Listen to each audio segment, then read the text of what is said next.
Welcome to Beyond Better, a podcast that explores a simple but profound idea. We all deserve to live lives we love, and that includes our work lives too. I'm your host, Stacey Ennis, an author, book coach, speaker, and long-time location-independent entrepreneur living in Portugal with my family of 4. Join me as I talk business, location independence, writing, publishing, and so much more, all focused on building a life that is beyond better. Welcome. I cannot wait for today's episode because we get to talk about publishing. I've had a number of people on recently talking about their writing processes, their books, and certainly in the past I've had people on talking about publishing. But this week we get to talk about the world of publishing, the business of being an author, the difference between using a book to grow your business and publishing a book and becoming somebody who lives off of book sales, all of those different aspects of authorhood and beyond. So I'm really, really excited to introduce you to this week's guest, Alexa Bigwarfe. She is a USA Today bestselling author, publisher, and founder and CEO of Write, Publish, Sell. Alexa owns 3 hybrid publishing houses, Cat Biggie Press, Chrysalis Press, and Purple Butterfly Press. I see a theme there. A children's book publishing company. She enjoys working with authors in all capacities. Her courses and training focus on author professional development, platform growth, and fun, creative ways to market books. Welcome, Alexa. I'm really excited to talk with you today. Thank you so much for having me. I'm excited too. All of us in this industry have some backstory of how we got into publishing as a whole. And, you know, I certainly have my story of my nerdy early days reading books and immersing myself in writing. I want to hear your story. How did you end up working as, owning publishing houses, organizing a publishing conference, and doing the work that you do in the publishing world? Oh my goodness. Well, it's a long story and not all of it is very happy, but I will do my best to shorten it. But like you, I was that little girl that saved up all of my allowance. And every time the weekly book reader came out, I was saving up my money to buy all the books I read. It's all I wanted for Christmas. I was a big time reader, loved reading and writing, but that's not the path my life took me. I actually went into the military. I was an intelligence officer and then in counterterrorism. Worked for Homeland Security and decided after our second child, before we decided to have a third child, decided to be a stay-at-home mom because that seemed easier. Little did I know. No, I was laughing inwardly too. That's exactly. the hardest job, isn't it? So shortly after I left my full-time job, I got pregnant with our third child, and then we got news that we had a bonus baby bacon in there too. And then things got bad. We found out that they had a syndrome that affects identical twins called twin-to-twin transfusion syndrome. They were born, I was hospitalized multiple times. They were born very early. And then 2 days after they were born, one of our daughters passed away. Mm-hmm. And at that point in time, I started doing a lot of things. Once I got back to the place where I could do anything, I started blogging because I had a lot of anger and grief and feelings. And we had a baby in the NICU and with special needs and all of these types of things. And I started blogging. And after a while, I saw what the impact of my words had on people. And I wanted to do something more. So I made connections with other people in the grief community. And we wrote and published a book called Sunshine After the Storm, a survival guide for the grieving mother. Now, when I went through the whole process of learning how to self-publish with a lot of help from a lot of people that I'd worked on anthologies with and done, this was back in the day when the mom bloggers was like massive and we were all doing anthologies. So I participated in a bunch of different projects, learned the ropes with some help, and realized I super enjoyed the great enigma of figuring out publishing. And this was back in 2013. So there were not as many easy steps as there are now. It's come so far. But I loved it. And so I started I partnered up with another blogger, and we started doing a series called Lose the Cape. And the first one was Lose the Cape: Realities for Busy Modern Moms and Strategies to Survive. That's a mouthful. And after I published the second book, people started reaching out to me and saying, I want to write a book. How do you do this? What's happening? So I just started like helping people through the things that I knew how to do. I'd learned how to format a book, obviously knew how to load to KDP, do all these things. And it just kind of naturally, as I was started helping other people, more people came. I started getting it into entrepreneur groups, and a lot of entrepreneurs wanted to write books to grow their businesses. And it just kind of grew. And when I published Sunshine After the Storm, I created Cat Biggie Press, and the imprint is very personal to me because my daughter's name was Catherine Bigwarfe. So that's where the Cat Biggie comes from. And eventually started publishing other books under that, had people start sending me children's books. So I started Purple Butterfly Press. Chrysalis Press is a whole nother story that we're not going to get into, but I love to train. When I was in the military, I was often the training officer. I was responsible for creating the training opportunities. I love to teach. I love to train. So it felt very natural for me to start doing courses and workshops, and then come into the world of 2015, 2016. The virtual summits were just really exploding all over the place. So I started a place where we could bring in together all the people, where we could learn from so many different experts, not just from me, because I didn't know everything. I still don't know everything. Going on 11 years in this industry, and I still feel like I'm learning new stuff every single day. But that's really where the conferences came in. And I found that I love being a connector. I love bringing people together. I love sharing other resources. I love putting people in the right space and place with the people who can help them. So that's the abbreviated version of how we went from stay-at-home mom to Women in Publishing Summit and Write, Publish, Sell, and all the things. Mm. Well, thank you for sharing that story. And I think it's beautiful that you've been able to grow something so impactful out of such a painful experience, that you're able to take that and create something big and beautiful in the world. So I just want to say that it was interesting hearing you talk about the mom bloggers, because it took me back early on in my career. Let's see, it was probably about 2013-ish, somewhere in that realm. I went to a mom blog conference, and it was so interesting. And I often think about that experience because it was just such a unique world of all of these mom bloggers that are coming together. And a client had actually sent me to this because we were working on a project, and we were kind of studying this universe and how do we kind of tap into the influence and power of the mom blogger. It was really interesting. But like, that was a world. That was a whole world. Gosh. Yes. In and of itself. It It's was. so interesting. It's so funny because we were having a book marketing session the other day, and we were talking about influencers and finding influencers. And I was like, an influencer doesn't have to be somebody with 70,000 followers and all these big things. Like, I was like, when I started as a mom blogger, I had a very small community, but it was engaged. And I was like, people used to send me free vacuums and free baby carriers and free strollers and all these things for me to share with my community because of the power of influence when you are using something and sharing the word. And I was like, so think about that when you're looking at who you should invite to help you talk about your book. It's everybody. It's everybody who has somebody who they might say, I just read this book and it's amazing. You should read it too. Or I went through this workbook, or I did this, or I did that. So, it's, you can be a very, very powerful mini influencer with a huge voice. So we jumped straight into marketing there. We can back right back up to the publishing stuff.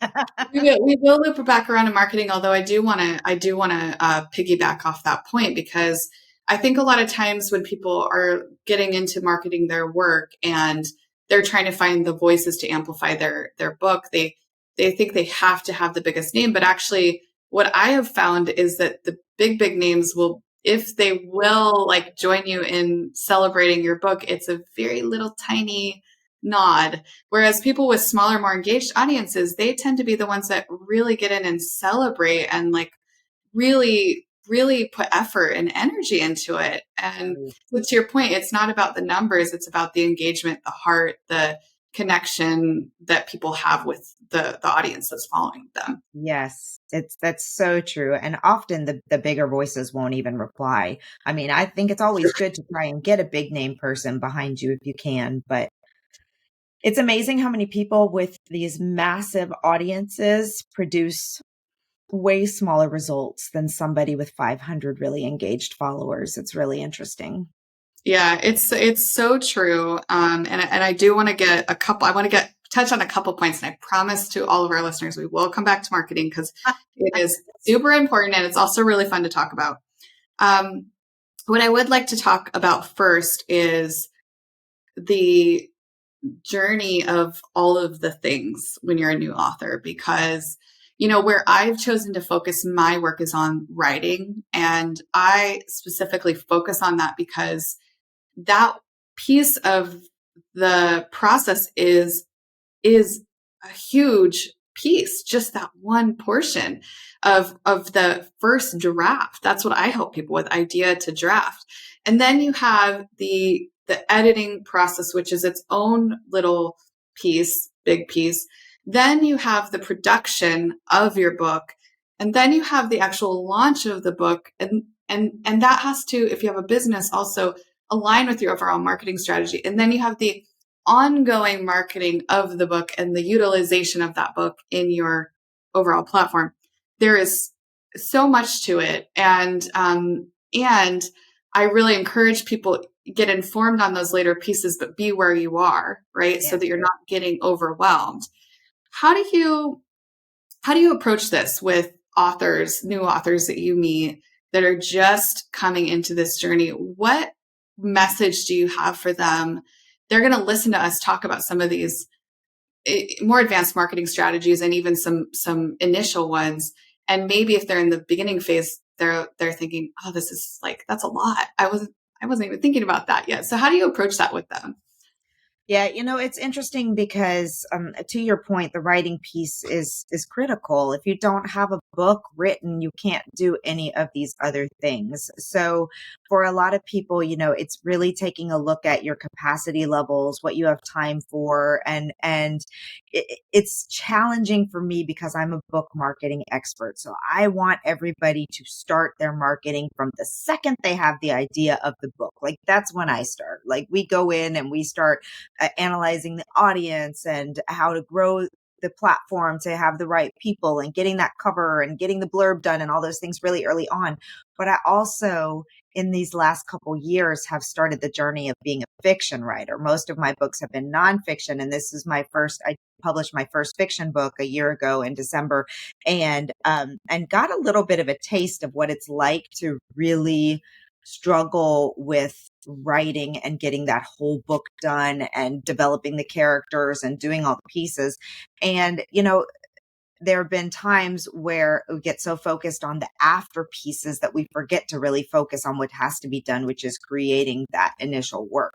So what I want to tell people is you have to, from the very beginning, think about this like a business.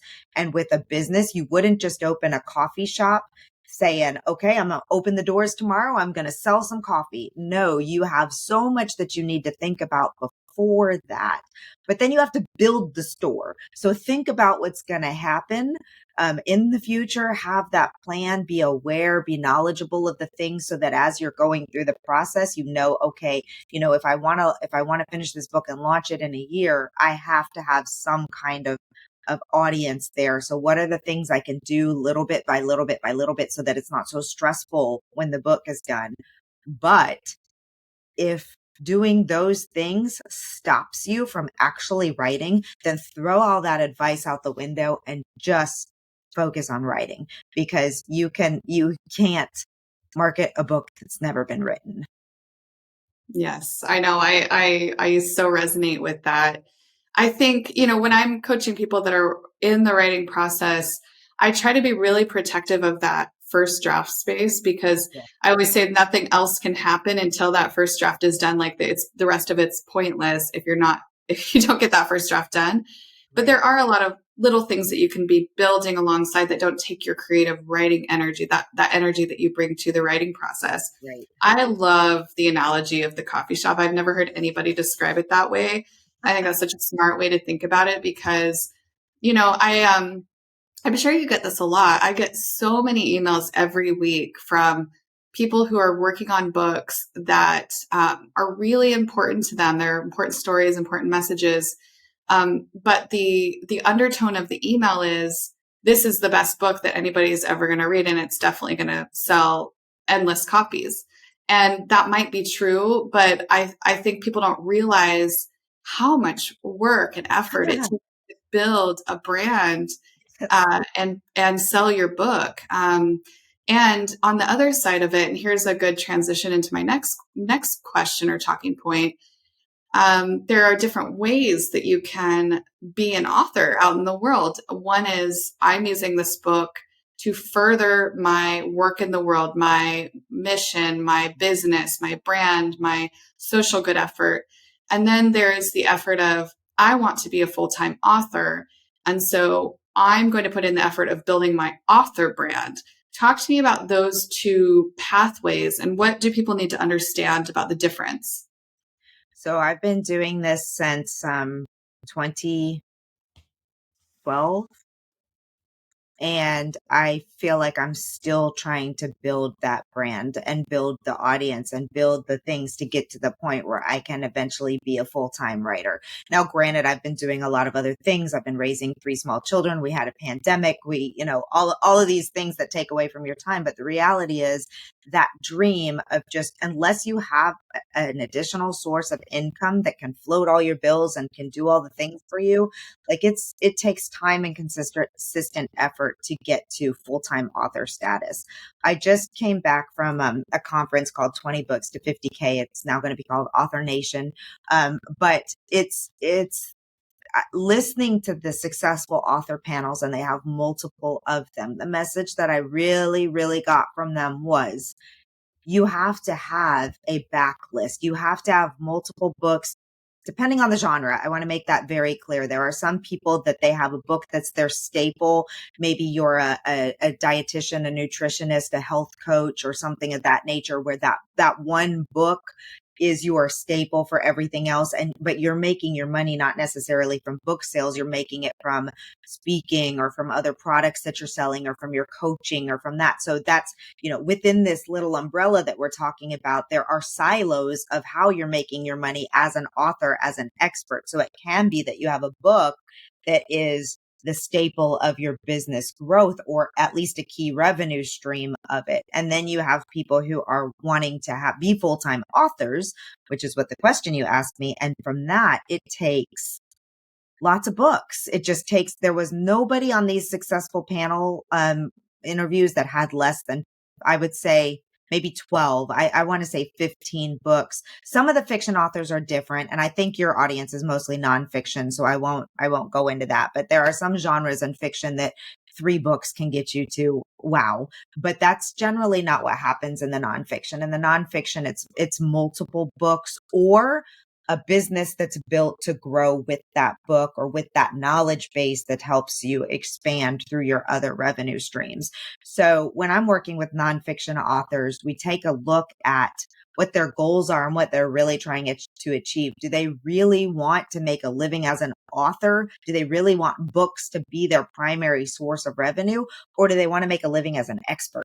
And those are 2 different categories, and you'll take a different approach to each one of those. So let's go. If you want to be the author, then keep writing those books. But you have to know that a big part of what you're doing is it's going to take a long time before the royalties from those books, unless you have a huge audience already, or you just get lucky with somebody big taking on your book and doing something. A lot of times you're going to be using that book to do workshops for other companies, organizations, or businesses. And maybe your book is a piece of that, to do speaking engagements, to do training, to do consulting, and all of those.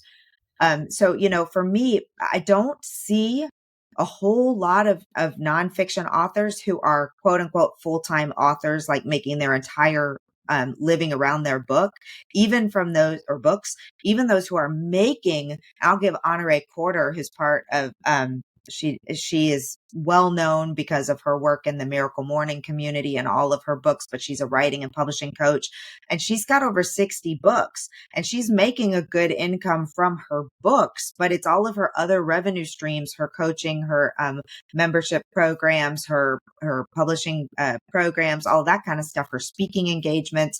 Those are what are really allowing her to live a full-time income as an author. It's not just the books. I don't know if you would say that that's your experience as well. And I do want to say that it is possible to get to that point, but your books must then become your main focus. So if you are looking to become just a writer, just a full-time author making money from your books, then you have to be publishing a book a year, 2 books a year, really getting out there and marketing those books, doing all the things that will bring the revenue to those books and the attention to those books. But for me, I find it much easier working with experts and finding other ways that they can pull in money from the things that their book highlights. It's such a great, I always describe it as fertile soil from which to grow other revenue opportunities. And I like the way you framed that. What I often find, and I'm sure you do too, is that people use the wrong math to determine the ROI of writing a nonfiction book. So they'll go into it and say, okay, if I make this many dollars per copy and I need to sell X number of books to make back my time, energy, money investment into this book. But to your point, where the return comes is in business opportunities, speaking engagements, new revenue streams, memberships, coaching programs, all those things that you can grow out of it as an expert. So I really love all of the things that you just said and really align with that. I'm curious to talk a little bit about marketing specifically, because this is always such a big area of growth. And, for a lot of people who are writing, I will say specifically the people that are listening to this podcast, they tend to be nonfiction authors, although of course we welcome fiction authors as well. I certainly read more fiction than I do nonfiction. But they're also in a really interesting growth phase as transitioning from, oftentimes the way that I think about it is a place of success into a place of influence. So they're building, and some of them come in with existing platforms, but many of them are experts in their field. They might be physicians or attorneys or C-level executives, or maybe they have a really impactful story. And within their community, they're leaders within their community or their families, whatever. Now they are trying to take that and get other people to care, right? And to listen and to read and to impact them. And so they're often doing very foundational brand building, right? Of just getting that like personal brand up and into the world. So that's one piece. I feel like we've talked about that quite a bit on this podcast. What I haven't dug into with anybody yet, I think in detail, is once that's built, what are the things that are working in the marketing world for authors? What are you seeing as trends for people once they have that established foundation of their platform and they have their content going, things are working-ish? What's working for them? What are those next level strategies? So it's a lot about, it's just basic, right? It's numbers, period. Like that's what works is numbers. If you have a certain number of people in your community and on your email list, that works. And I've seen this in my own business, but also with a lot of authors that we work with. As their email list grows, so do their book sales, so do their courses, so do their workshops. So really for me, spending a lot of time creating the lead magnet, the opt-in, the way to get people into your community and growing that is fundamental for anybody who's planning on scaling as an author or a business owner.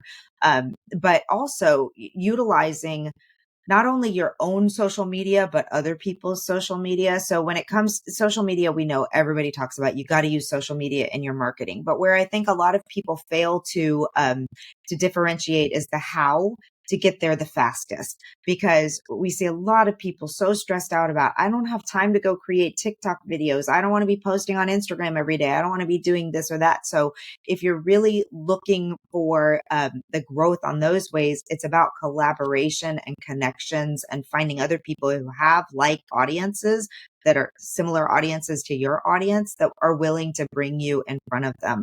I know for me, if we go back to the beginning of mine, where I was first starting out, when I decided, okay, I've written some books now. I'm helping people publish. I need to get in front of the people who want to publish books. I actually was in some entrepreneurship groups, and one of my coaches did a joint webinar with me, and she said, I've self-published a book. I know it was a big part of my journey forward. Here's Alexa. She's going to talk to you about it. And I was able to launch my first coaching program because of the impact of having someone else who's trusted by her audience bring me in front of them and have me teach to that audience. So, when you're looking at opportunities for growing in marketing avenues like TikTok or Instagram or the summits or the podcast, all of these things, a lot of times it's much less important. We'll do the 80-20 rule, like spend 80% of your time connecting with other people that have similar audiences and bringing value to their audiences, whether it's you personally or connecting with them to have them talk about your product and all of those and your books and your expertise. And then 20% on creating your own content out there. You do need to be visible. You have to have something going out. So when people hear you, when you hear this podcast and you decide you want to learn more about Alexa Bigwarfe, you can go out and you can find some things or write, publish, sell, whatever it is.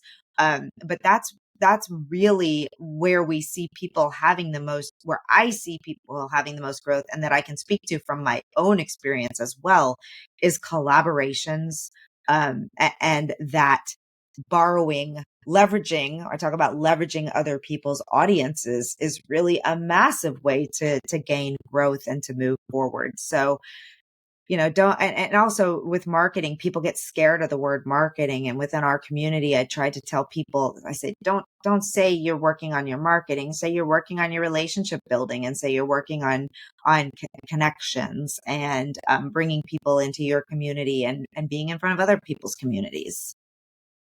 All of those are such great pieces of advice. And it's funny because it brought me back to early in my career. I used to say I don't do any marketing. Like it was some badge of honor. And now I look back, I'm like, I 100% was doing marketing. I was networking. I was writing blog posts. I was speaking. I was doing all this stuff. It's funny because I was just that idea of marketing myself was just icky. And now I'm like, well, actually, that's just attention is our precious commodity. And you have to be in front of people. You have to be there so they think of you. They remember to recommend you. It's very, very important, all the things that you said. And the other thing I wanted to add to that, a couple things. One, you mentioned podcast interviews. Statistically, podcast listeners are readers. People listening to this or watching on YouTube, you probably are a reader. Obviously we talk about books a lot, but generally these are audiences that read. So that is such a great place to put energy and focus into. Another thing that I think is really interesting, I'm curious to hear from you on what you found on this, but what I've found in my own marketing is that the marketing pieces that I spent the most time, energy, and money on are the ones that don't seem to work. And the ones where I, pull out my phone and record something quickly and post it, those are the things that do work. And in particular, I had one video series that I did a month ago that, now is at 120K views, and I'm still getting followers from this one video series. And I think what I found in that, what I learned from that is one, that authenticity and just being you and showing up. It doesn't have to be polished. It doesn't have to be perfect. And also remembering that people want to be entertained. They want to feel like they connect with you. And actually, I wish that I had understood that sooner, because it's so much more accessible for when we think about marketing, rather than, oh, I have to be all polished and it has to be this perfect video quality and everything. Actually, that's the stuff that people tend to scroll past rather than feel like they connect with. Have you found that as well in, in marketing trends and things that you're learning about and practicing? It's interesting because, TikTok has taken over so much of the world when it comes to a lot of marketing and doing different things. And I think that people have almost been trained to push out and through videos on all things, they've been trained to push out the polished and are more Yeah. interested in connecting with people and in seeing real stuff. So yes, authenticity is a huge factor in how much people want to learn from you and engage with you and do all of these things. They see that. They see it's also intimidating to people. Like if you see someone who's super polished, I am not a polished person. I will never be a polished person. I stumble over my words. Sometimes I say stupid things, put my foot in my mouth. I do all of these types of things, but that is what people get when they come into my community, when they work with me. So it would be silly to have this like really polished marketing that's like, they think they're getting this and then it's like a bait and switch. So, but in general, I think people are really, really looking for real connection and real relationships and want to feel like they can trust the person that they're working with or learning from or buying from or whatever it is. So yeah, the more you that people see, especially in this nature, where with most nonfiction books, it's mostly we're writing about stuff that is us centered, right? Where you're writing books about your yoga practice or your grief practice or your website design or your writing coaching or whatever it is, but everything comes back to you. So it's important that people know you and know who you are and what they're getting. And we find that people in these types of situations follow the person first. And then eventually after time will be like, you know what? I want to learn from this person. I want to buy their book. I want to take their course. I want to go to their retreat, whatever it is. Yeah, that was something I had to learn because as a former high school language arts teacher, I came to everything teaching first, and I kind of forgot about the piece that I'm actually looking for, which is authenticity, connection. I mean, we throw that word around, but I think in this world that we're in, we really need that. It's really important to feel that connection. So for the authors that are publishing a book as an expert and it's an integration into all of the broader work they're doing in the world, again, it could be in any number of topics, industries. What advice do you have for them in integrating that book into their overall business growth strategy? So, there's a number of ways that you can do it. I like, so in the beginning, it's kind of interesting because as I mentioned in the beginning of my story, my first book was on grief and loss. And then the second 4 books were on parenting. But I was building an audience and building a business around helping authors. And I thought to myself, well, this is kind of silly. I have nothing to sell to the audience that I'm building in terms of books or anything that creates me as the expert. So I think this isn't a direct answer to your question, but make sure the book that you're writing is right for your audience. So I have another one who she wanted to teach photographers, but she wound up, her first book was her memoir about breast cancer. And she wanted to write that book because it was so personal and she needed to write that book. That had to be her first book. But it did nothing for building her expertise as the photographer person or build that business or could be used as a lead magnet. So I would be really careful when you're choosing what topics to write about. Of course, you can write about your passion projects and your fiction books if you want to write fiction or your children's picture books or all of those, but make sure you've carved in the space. So at the time I was working with a lot of female entrepreneurs, and one of the common themes that I saw with getting them to move forward with their books was fear. There were so many fears that were coming along. I'm not the expert. Nobody's going to want to buy my book. I don't know how to get started. I don't have the time. So my first book out for writers to speak to that audience was Ditch the Fear and Just Write It. And it's a journal / info book on the things that you need / motivation thingy / case studies from a bunch of female entrepreneurs who moved past their fears to get their books out there. So that's one really important thing, is making sure that whatever you're writing about is the right thing to move your business forward. So if you have a book that matches with what your business growth is, then it's a natural integration and you can use it in a lot of different ways. So I wrote Ditch the Fear and Just Write It. To this day, I don't sell hardly any copies of it. I give it away as a lead magnet to future potential clients. So I've given away 10,000 copies of this book. And you might think, well, that's completely counter to making a living as an author. But no, it's not, because those are 10,000 people on my email list that I can talk to about writing, publishing, and selling. And they're joining my workshops. They're joining my summit. They're doing other things. So yeah, I might not have gotten the $19 from the book sale, but over the course of the lifetime of those people being in my business and doing consulting calls and programs and all that kind of stuff, I assure you, I have made more than $19 from the majority of the people. Some just download a free book and you never hear from them or see them again. That happens. That's why it's called a funnel, right? Because you have the big open space at the top and it funnels down to small people that are actually doing the thing you want them to do. But also create ways to earn revenue based on the things that are in that book. So do you have small challenges? Do you have workbooks that might go along with it? Do you have courses? Do you have other products that go along? So when people are getting that book, there's a next step for them in there. Your book should have a call to action at the end. If you want more help on this, if you want more information on this, if you want to join me in my consulting program, if you want to whatever, you've got that in there. And then the other thing is using it as a calling card, the print copy of your book. As well, you can go to events and literally hand out copies of your book when you interact with people. You can use it as a bonus if you're speaking at an event. Of course, you can sell books at the back of the room, but it's really just important for you to think about all the different ways that book can become a piece of what of where you're going with your business and what you're trying to accomplish. One of the speakers on my summit a few years ago talked about how she uses her own nonfiction book as a book club.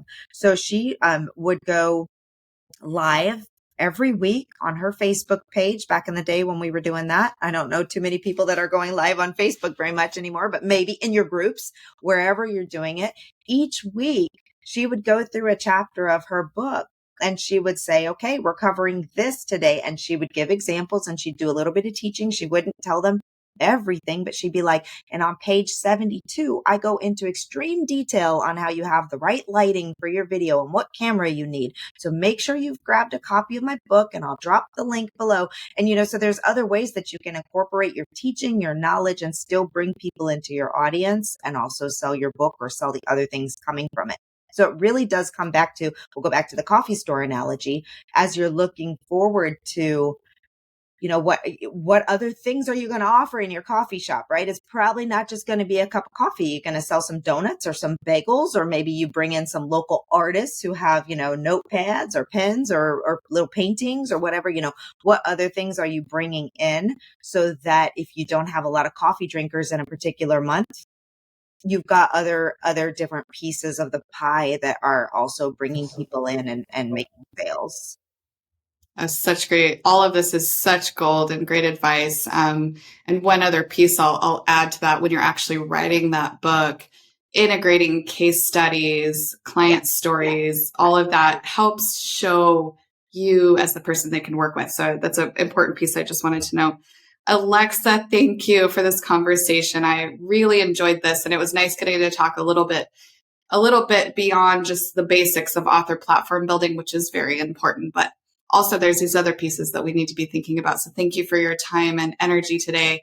Tell our listeners and viewers what you're most excited about right now. I know you have a summit coming up, so you can tell us a little bit about that and where people can learn more about you.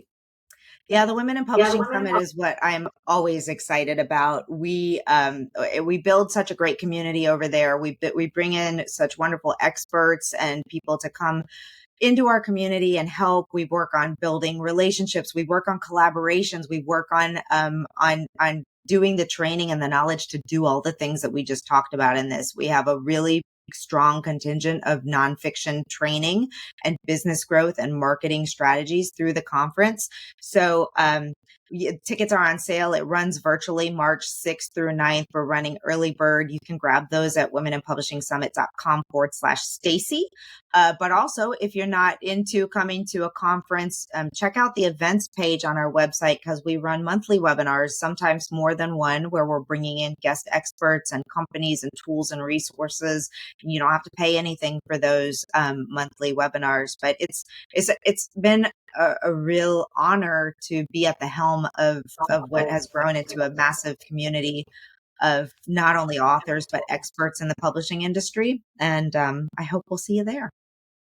Yeah, we'll be sure to post a link to that in our show notes. And I have come and done one of your monthly webinars, and it was such great fun. I had a really wonderful time. You have a great community.